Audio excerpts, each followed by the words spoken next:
think our guys will rise to that challenge. Coach, you haven't been here that long, but do you feel like this is kind of some of the toughest moments you've had, the most adversity you've faced? Oh, yeah, clearly. I mean, you get punched in the nose twice, you got to respond.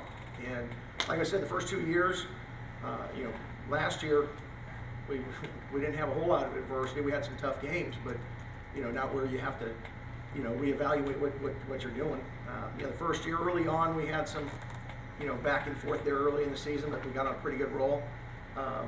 It is what it is in coaching. That's why you've got to go out every single day like someone's chasing you. As soon as you start feeling comfortable, as soon as you start feeling like you've arrived, it's over. And our coaches don't feel that way. I don't think our players have felt that way. But it's a different challenge, and it's a different challenge getting guys' psyche back. It's a different challenge trying to show guys where we can be successful. The good news from last week is, as badly as we played at times, there's times where we're playing pretty darn good. Our third down defense was much better, on Saturday than it had been the week before. We've got 10 guys playing really, really well, one guy not playing well, and we end up giving up big plays. We've got to get that corrected, and we will. How different is the experience the first time as a head coach than maybe when you were a defensive coordinator? It's really not much different. To me, it's what direction do you set as a program? What are the acceptable standards? What aren't? And we realize we played against two tough opponents. I'm not worried about that. I'm worried about how we played, how we are playing, how we are competing, and we didn't do a very good job of that. We've got to get our guys competing at the highest level we can compete at. And it's a challenge when you have guys starting to doubt their ability or starting to doubt the guy next to them.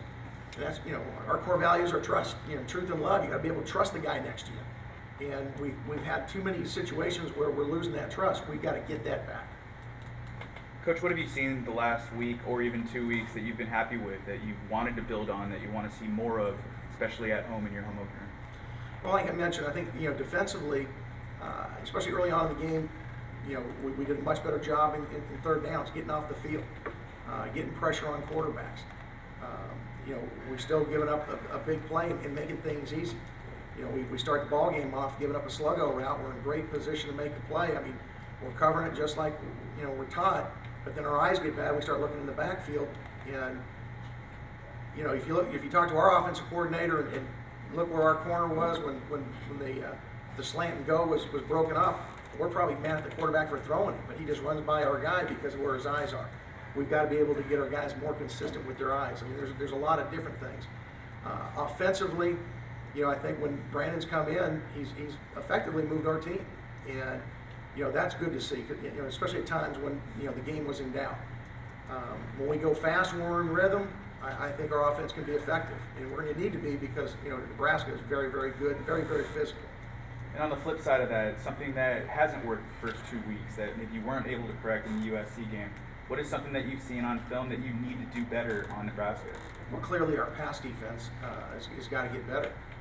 We're giving up too many easy plays that are plays, chunk plays that get you discouraged. Now, I was happy, we gave up the first 50-yard play of the game on Saturday.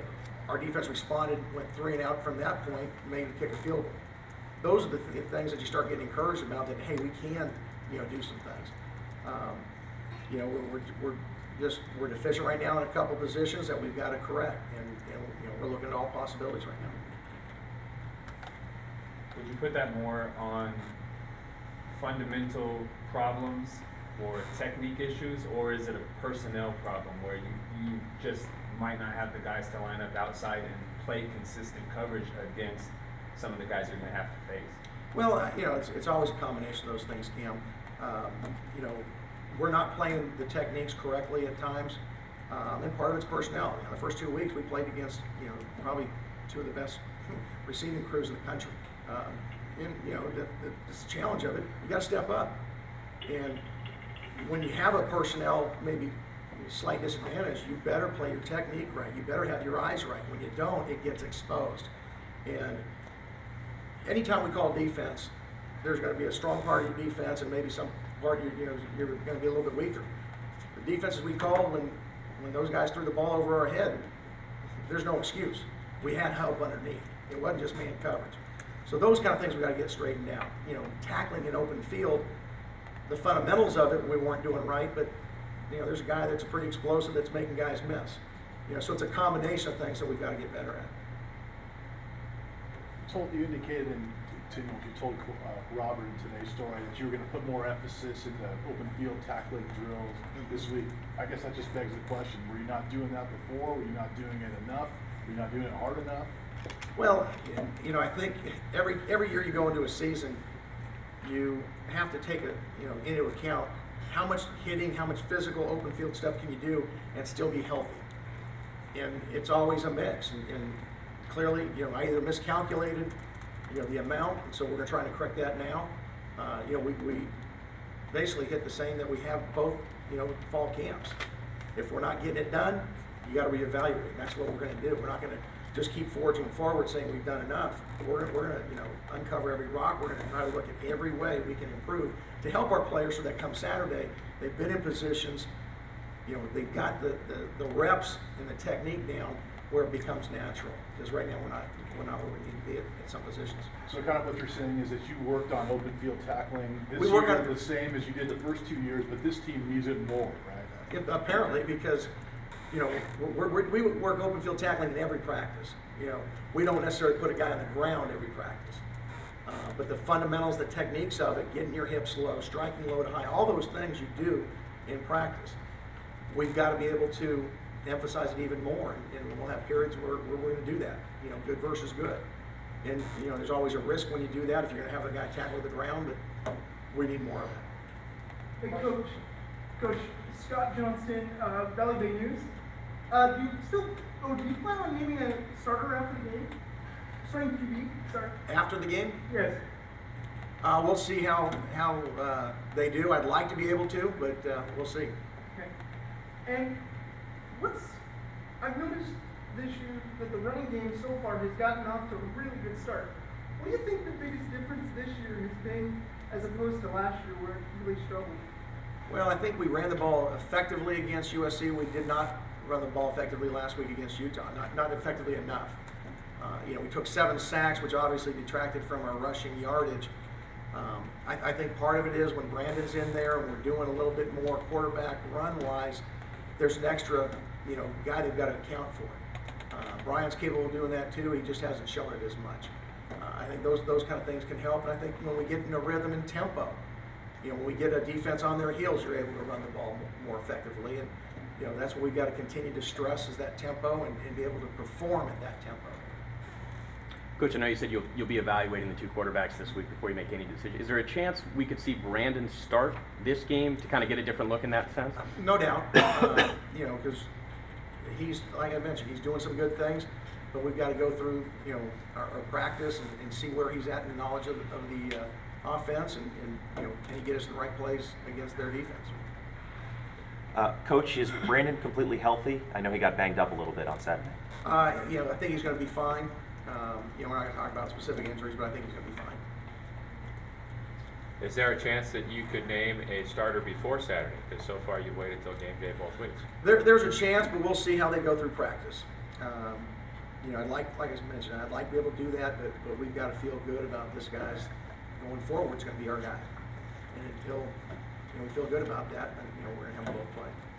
What about practice reps at quarterback? Same distribution? Yeah, we mix them up pretty well. You know, it'll probably be, you know, close to 50-50. You mentioned a couple times that Brandon's still learning the offense. Where is he on that progression? He's pretty close, but you know, when you have an offense, it's one thing to learn it, but you've got to learn it against all different defenses. Last week, Utah ran a couple of fronts that they hadn't shown before. You know, if Derek's in there, Derek knows because he's gone through it for a couple of years. You know, Brian, you know, probably would have recognized it a little bit quicker. You know, it's just something that, not having been through the whole system against everything you could possibly see, there's a learning curve, and you know he's probably 90% there, but we got to get him to where he's 100%. Your offensive line, I mean, against USC, that was one of the bright spots. I watched the first half this morning of the Utah game. Not even close. What was Utah's defensive front better than USC's, or what was happening there that gave them especially the right side of the line. So Yeah, no problem. well, and there was a couple of things. You know, the one time that the right side got beat badly, we were supposed to go on 2, the ball was snapped, and, you know, there's guys in the backfield. I don't know that Utah's better than USC. We had an issue with the noise out there. We shouldn't have, but we did. It clearly affected our guys relative to USC. I thought Utah's guys played very, very physically and you know, played very, very hard, and give them credit for that. We've got to get better. I mean, there's reps where the right side of our lines, you know, protected and doing well, and there's other times where, you know, they got on their heels, and you can't play that way against a good defensive front. You know, clearly we've got to get better. I think we've got the right guys in there, but we've got to get better. Coach, you mentioned the talent of Utah and USC's receivers. Is it any more manageable this week with the Kenny Bell and Jordan Westerkamp? I don't know. You know, Bell and Westerkamp are pretty darn good. You know, Nebraska, because of, you know, the history of their program, they've done a really nice job recruiting. They do a great job developing guys. It's going to be a challenge, just like every week. Their passing game maybe not is not as sophisticated as far as a, you know, pass first thought. It's a lot more play action stuff than what we've seen the first 2 weeks. But they're still averaging 300 yards, I think, you know, throwing yards. That's 600 total, and you know, 264 passing. You know, they're clearly a run-first football team, but that sets up all your play-action passes, which, you know, you got to play some, you know, man coverage to be able to have enough numbers in the run. And, you know, one-on-one, they got guys that can, you know, beat you. So it's going to be a challenge, a different type of challenge, but it's going to be a challenge. And Armstrong's a younger guy, that quarterback that we've seen the last 2 weeks. What can you tell us about what he brings to Nebraska? Well, very explosive runner. You saw last week, I think he ran for over 100 yards. Very strong arm. It looks like he can throw it about 80 yards down the field. You know, with their offense, again, you've got to commit guys to the run, which creates one-on-one situations, similar to what we try to do with our offense. And, you know, he can make the throws. You know, last week he had some very explosive plays because of, you know, the throws that he made. Coach, what kind of advantage can you take from scheduling 2 teams like USC and Utah, as opposed to Nebraska scheduling a good FCS team in McNeese State, but not exactly up to the quality that you guys have played so far? What kind of pluses can you take from that? I don't know. You know, I think our guys realize that, you know, this team, just like the first 2 weeks, are going to be very, very good. You know, there's not a change in gears necessarily. I don't know that you gain an advantage from that, but our guys are going to be used to playing against, you know, highly talented players, and certainly Nebraska, you know, is in the same breath of those first 2 weeks, the teams that we played. More questions for Coach? All right, this time let's go to the phone real quick. Oh, sorry. Brian, do you have a question for Coach DeRuyter? My 2 questions I had were answered, thank you. All right, thanks. Okay. All right, thanks guys. We'll bring up Aaron Peck now. So Coach Tim DeRuyter, his Bulldogs take on Nebraska, 7:30 Saturday night at Bulldog Stadium. Just a few public tickets remaining if you're a Fresno State student. There are a good number of student tickets left, so you might want to pick those up before Saturday night comes. 7:30 kickoff at Bulldog Stadium. Our pregame coverage will start at 4:30. And stepping up to the microphone now is the junior wideout, Aaron Peck, who for a few moments had his first career touchdown the other day. Aaron, what was that like for you? I know the game was a tough one, but you have this 54-yard touchdown, and you guys celebrate, and then the replay takes it away, and you're still looking for that first Bulldog